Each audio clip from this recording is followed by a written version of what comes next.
In this video, we'll be making my favorite barbecue dish. We'll be using some leftover barbecue to make it, so stick around because in this video, I'm going to show you how to make birria tacos. So you will need quite a few ingredients for this dish. I'll put everything you need to know down in the video description, but to get started, we're going to soak our chilies. So one of the most important ingredients in this dish is getting the right chili. This is a Mexican chili. I think it's pronounced the guajillo chili. So you want to try and get them if you can. And we're going to start by soaking these in some boiling water. Now we'll put the lid on and give them 20 minutes to soften up. Alright, and while our chilies are softening, we can get a few things ready in our food processor. So we've got 4 cloves of garlic that's been peeled. We've got half a can of chopped tomatoes. We've got a 1/4 cup of apple cider vinegar. We've got a teaspoon of oregano, a teaspoon of smoked paprika, and then we want to add 2 tablespoons of chipotle in adobo sauce.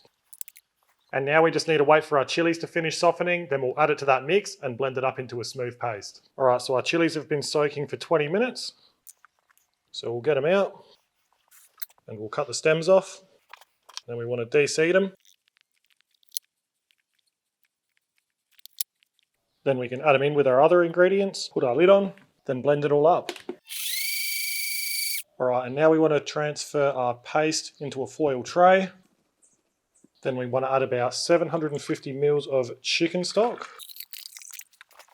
Now pour that back into your food processor container, shake it up, and that way you get everything into that mix.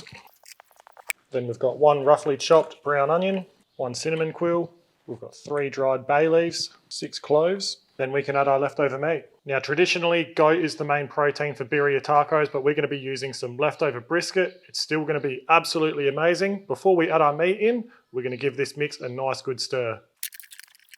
Now this is just some leftover brisket from a previous cook. So we'll get it out of the vac seal, break it apart, and get it into this mix. Then we'll cover our tray in foil. Then get it into your barbecue or oven at 300 Fahrenheit or 150 Celsius. So whatever leftover protein you're using, make sure it's something that has a good amount of fat in there, as that's where a lot of the flavour for this dish is going to come from. And since we're using leftovers, a lot of the hard work is already done. All we really need to do now is let all of those flavours settle into each other and for that meat to become nice and tender again. So we're just going to let that cook away now for a couple of hours, so we'll check back in soon. Alright, so this has been going for just over an hour now, so we'll open it up and give it a stir. So as you can see, that brisket's starting to get nice and tender.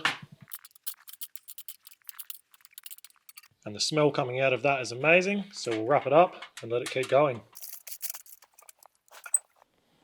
Alright, so this has been going for about 2.5 hours now. Let's have a look. As you can see, that brisket, that's just falling apart now. That's what you want to see. A lot of fat has come out of it, and you can see it sitting on top here, which is also what you want to see. So we'll take the rest of this foil off.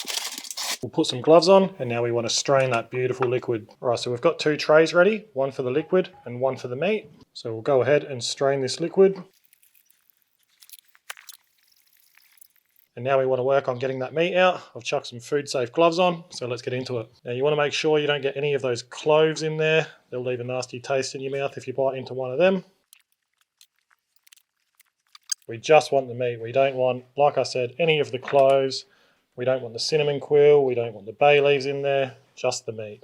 And now we can really pull this meat apart. That's what you want to see. Alright, now for the fun part. You want to get some white corn tortillas, dip them in that beautiful stock. Then you want to get them on a pan. We'll lay down some of this beautiful meat. Then we've got some white onion, spring onion, a little bit of coriander, some Mexican cheese. We'll spoon over a bit of our consomme, and then we'll get a spatula, fold it over, press it down. I'm going to get a bit of cheese on the outside, and then we can get ready to flip them over, and then we can get these out. And then all I've done now is put some of that consomme in a bowl, garnished it with some spring onions, and all you need to do now is dip your taco in there and enjoy. That's so good. And I almost forgot, don't forget to give it a fresh squeeze of lime. Give it another dip too. They are so unbelievably good. One of my favourite dishes to incorporate barbecue with. Make sure you give it a go. If you've got any questions, don't hesitate to ask them in the comments below. But for now, that's the end of the video. Thanks for watching, and we'll see you next time.